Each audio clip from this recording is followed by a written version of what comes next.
Bienvenidas y bienvenidos al CEMPE, el podcast del Centro de Modelística y Pronósticos Económicos, un espacio dedicado al análisis riguroso y accesible de la economía, bajo la dirección del Dr. Eduardo Loría.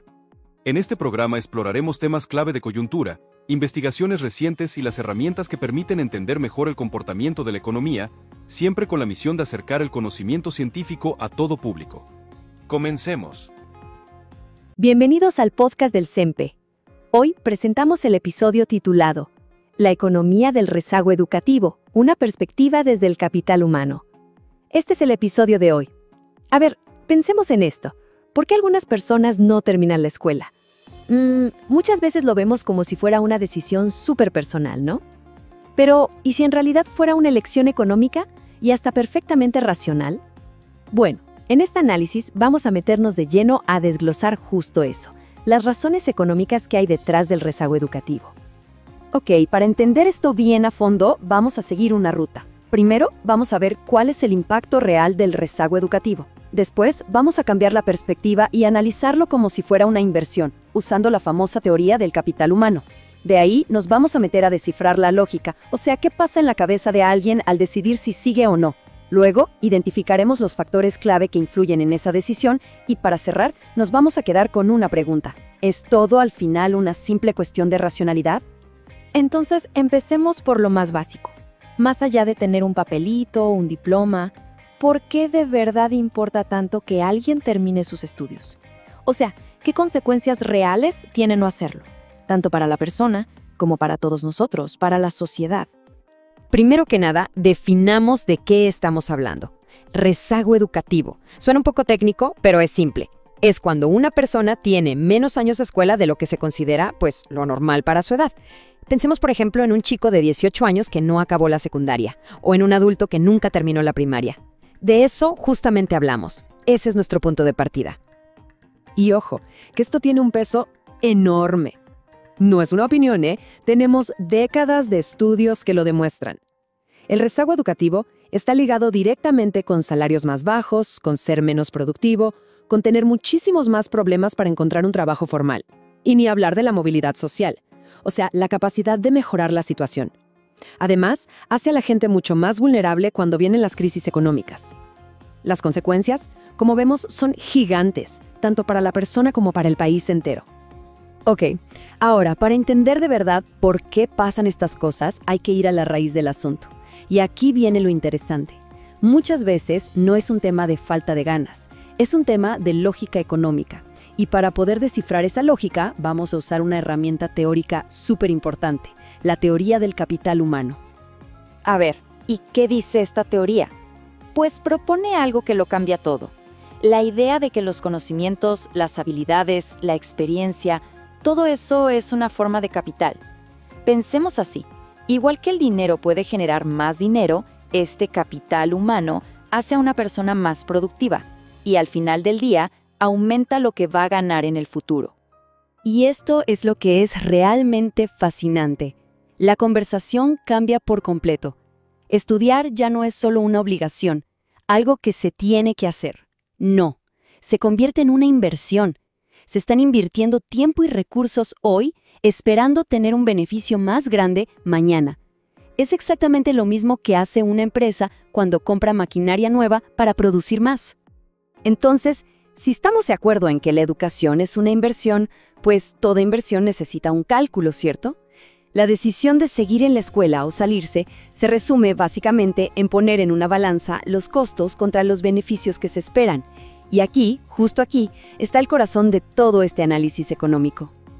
Y aquí hay que entender que los costos vienen en dos sabores, por así decirlo. Por un lado, están los costos directos, los que se ven a simple vista. El transporte, los útiles, los uniformes. Pero, y aquí está la clave, los más pesados suelen ser los costos de oportunidad. ¿Qué es eso? Es el dinero que se deja de ganar por estar estudiando en lugar de trabajando. Es la ayuda que no se puede dar en la casa o en el negocio familiar. Y para las familias de bajos ingresos, créanme, este segundo costo, puede ser una losa mucho más pesada que el primero. Pero esperen, que hay más. Hay que pensar en otras cosas. Por ejemplo, si el futuro se ve incierto, si no se sabe si habrá trabajo al terminar, pues la inversión en educación se siente mucho más riesgosa, ¿no? Y súmenle a eso que si la prioridad es sobrevivir hoy, comer hoy, pues la gente se ve forzada a pensar a muy corto plazo. Se valora más lo que se necesita en el presente que una posible ganancia en el futuro. Y en ese escenario tan apretado, dejar de estudiar, por duro que suene, puede ser la decisión más racional que se puede tomar. Y que no se piense que esta lógica de costos y beneficios es pura teoría, Para nada.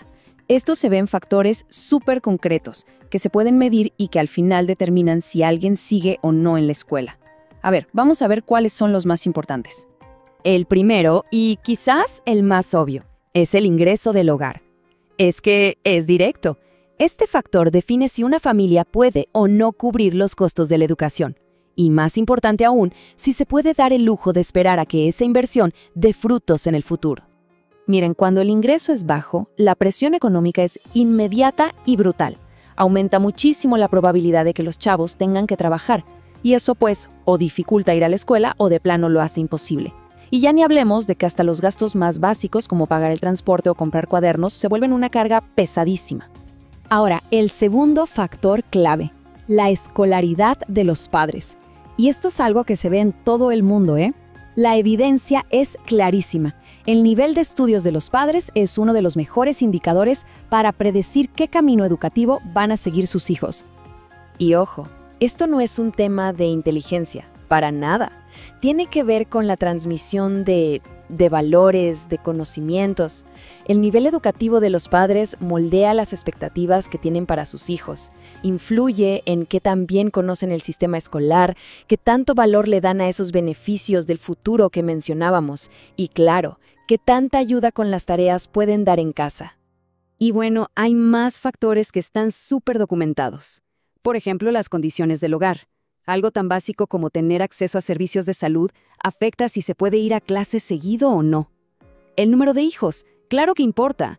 Los recursos de la familia, el tiempo y el dinero pues se tienen que repartir entre más. Y por supuesto, la necesidad de empezar a trabajar desde joven. Casi siempre es una competencia directa contra seguir en la escuela. Para que esto quede súper claro, vamos a aterrizarlo con un ejemplo. Imaginemos a un adolescente que puede ganar, 200 pesos al día en un trabajo informal. De repente, se enfrenta a un dilema que es totalmente racional. ¿Sigo estudiando o ayudo a mi familia con sus necesidades de ya, de ahorita? Si la urgencia económica es muy alta, la decisión de trabajar, aunque signifique dejar la escuela, es completamente comprensible desde una lógica de costos y beneficios. Muy bien. Entonces, ¿qué nos dice todo esto? ¿A dónde nos lleva este camino? Pues llegamos a la idea central, al gran aprendizaje de este análisis económico. Entonces, el punto crucial es este, y la cita del estudio lo resume perfecto. El rezago educativo no es un fenómeno aleatorio ni inexplicable. Está asociado a determinantes económicos, sociales, demográficos y con la valoración racional del futuro. ¿Qué quiere decir esto en palabras sencillas? Que estos resultados no pasan por arte de magia. Son en gran medida predecibles. Son la consecuencia lógica de las condiciones en las que viven las personas. Y todo esto nos deja con una pregunta final, una pregunta fundamental para reflexionar. Si la decisión de dejar la escuela puede ser, en ciertas circunstancias, la más racional desde un punto de vista económico, entonces, ¿es de verdad una elección personal? ¿O es más bien una consecuencia casi inevitable de un conjunto de circunstancias? La respuesta que le demos a esa pregunta, cambia por completo la forma en que vemos este problema. Eso es todo por hoy. Nos vamos en el próximo podcast. Puedes seguir toda la actividad del CEMPE y acceder a más investigaciones en nuestras redes sociales. Visita nuestra página web y búscanos en Facebook, YouTube e Instagram como CEMPE Economía. Su curiosidad es el motor de este proyecto.